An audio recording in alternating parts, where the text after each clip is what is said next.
back-to-back wins for the Toronto Raptors as they now jump to 4-8 on the year. And for the first time this season, they have won back-to-back games. Ideally, both have been against the Charlotte Hornets, but who cares? Raptors win this one 116-113 at Amalie Arena, and it was a nail-biter right to the very end for the Toronto Raptors. A back-and-forth game for sure. However, the Raptors do prevail, and that is really all that matters. Let's get right into this, guys. First quarter, 31-27 Toronto. So a very good start to the game. You got your offense flowing at 31 points. Good stuff. You know, anytime you win the first quarter, you're in good shape. As I always say in my videos, you win all 4 quarters, you win the games. You can win every quarter by 1 point. You'll win the game. So they were +4 after 1, which is great. But in that second quarter, the Charlotte Hornets got their offense cooking. They had 37 in that second quarter. However, Raptors matched that for 35, and they're still up by 2 at halftime. So it's okay. You're still up by 2, but again, a very tight score for the Toronto Raptors. In the third quarter, no team can shoot. 23-22 in favor of Charlotte in that quarter, and it is a 1-point game. 88-87 Raptors heading into the fourth quarter, and they need to find a way to close this game out. And it was a nail-biter, like I said, right to the very end. And Kyle Lowry hitting some big shots. Boucher hitting a couple big free throws late in this ball game to have the Raptors prevail, like I said, 116-113. Norman Powell has been abysmal all year long. He'll even tell you that. But this game, he was electric. We'll get to him specifically in a little bit, all right? Let's get some numbers here real quick. Let's talk team numbers. 21 threes for the Toronto Raptors, 43% from beyond the arc. Big time numbers for the Raptors today. Shot the 3 extremely well. Really, that's the only thing they had going for them, because they only shot like 40% from the field, maybe 41 or 42% from the field, but nothing really good for the Toronto Raptors. 28 dimes. So guys, do the math, right? They had 28 dimes. They had 21 threes. Obviously, there's some field goals in there as well, but 28 assists. We all talked last year, or even a couple of years back with Kawhi, in the Kawhi days. We talked about 20 assists, kind of be that magic number. You find a way to get that. It means your ball's humming. It means you're moving the ball extremely well, and you're knocking down shots, and you're feeling good. They had 28 today. They were moving the ball extremely well, getting that wide open look, and knocking down their shots. That was the big one today in this game. And the biggest leads was a very interesting one, because the Charlotte Hornets had a 12-point lead at one point. The Raptors had a 13-point lead at one point. Both of those, as we all know, in the modern NBA is nothing, and it got squandered pretty quick, and it's a 3-point game to finish off. So it's just fitting that way. Now, let's get into some specific players. Kyle Lowry in this game, I thought he was great. As much as the shot wasn't falling early on, he did a great job. 19 points, 6 boards, 6 assists for Kyle, including that nice fadeaway shot over Gordon Hayward late in this game to keep the Raptors up at that point. Really good job by Kyle Lowry, being the core general that he is. All right? Pascal Siakam wasn't very good today. You know, early on in this game, he really wasn't making his shots, and he really struggled today. 9 points for Pascal, shot 4 of 14, and he was 0 of 5 from 3. Now, he's put a stretch of some really good games together, so I will give him this one game where he doesn't play the greatest. That's fine. I'll give him that. But now, your next game, you want to see Pascal go out there and do a job, all right? OG Anunoby, guys, I think, you know, after those early season woes for OG where he couldn't make a shot to save his life, those are gone. Because the last little bit, OG Anunoby looks confident taking a shot. I said it in the last video. How when OG just catches and shoots and looks confident and ready to shoot, he's amazing. And that's what he was again today. 18 points, 5 boards, 1 assist. He had 4 steals in the game. 7 of 13 from the field. Was 4 of 8 from 3. OG Anunoby catch and shoot, ready to go, made his shots, made an impact in the offensive end, made an impact on the defensive end, as we always know he's going to do. But to get that great defense with the 4 steals from OG, and to get the 18 points and the consistency, the 4 of 8 from 3, the 7 of 13 from the field, that is a perfect game for OG Anunoby. Fantastic job for OG in the game today. Fred VanVleet, as much as he shot the ball rough, 4 of 16 and 3 of 10 from 3, he had 15 points. He had 7 rebounds. He also had 10 dimes. He had a double-double in the game today, so a great job by Fred, even though his shot wasn't falling. Finding other ways to help this team win. And that is that's a team player right there. He's learning so much from Kyle Lowry every single game. The fact that Kyle Lowry, even when his shot's not falling, we all know he's going to do everything else right.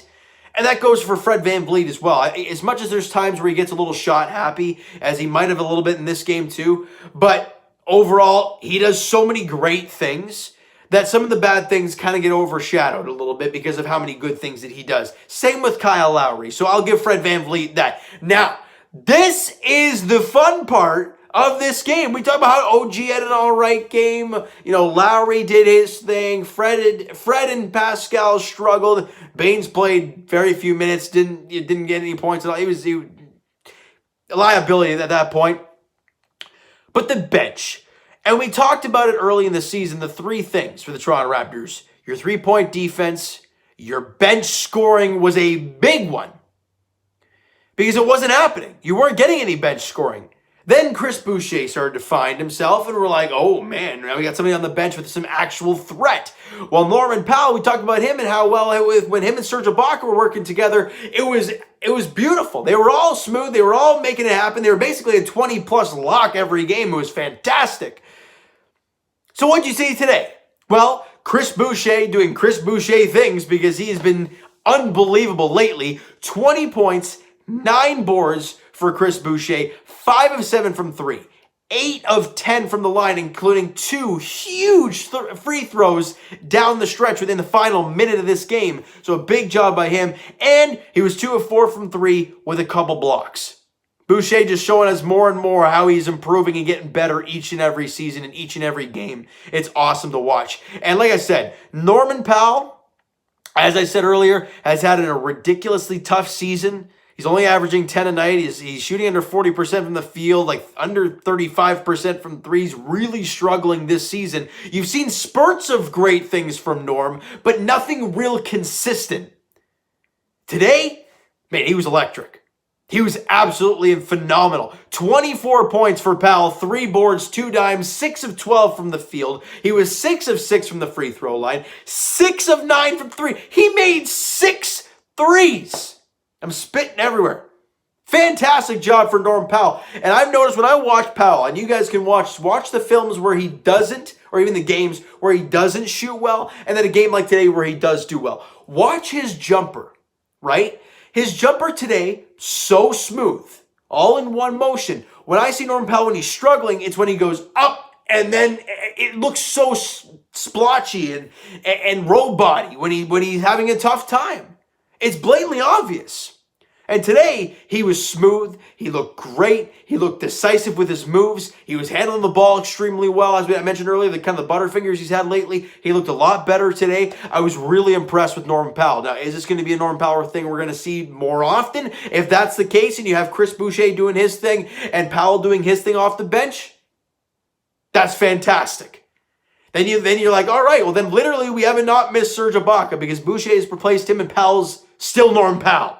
Right? So I was impressed by a lot of things today. However, you only won by 3 points against the Charlotte Hornets. You want to do a better job. Next game, it doesn't get any easier because next up you play the Dallas Mavericks. You got to face Luka Mania. Luka Doncic, one of the best, in my opinion, one of the better players in the NBA right now. He is fantastic. All right, it's a 7:30 tip-off at Amalie Arena on Monday night. So obviously the off day tomorrow, and then they play on Monday against the Dallas Mavericks.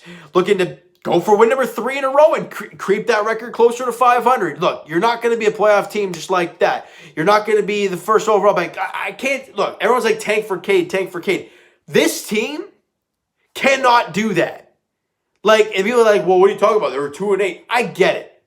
But if you know this team, and if you know these players, You really think they're just going to fall down and die and tank for the first overall pick? No. This team is going to fight and do everything they possibly can to be a playoff basketball team. As much people say, yeah, well, they're not going to go anywhere. Well, they're at least going to put the effort in and go as far as they can.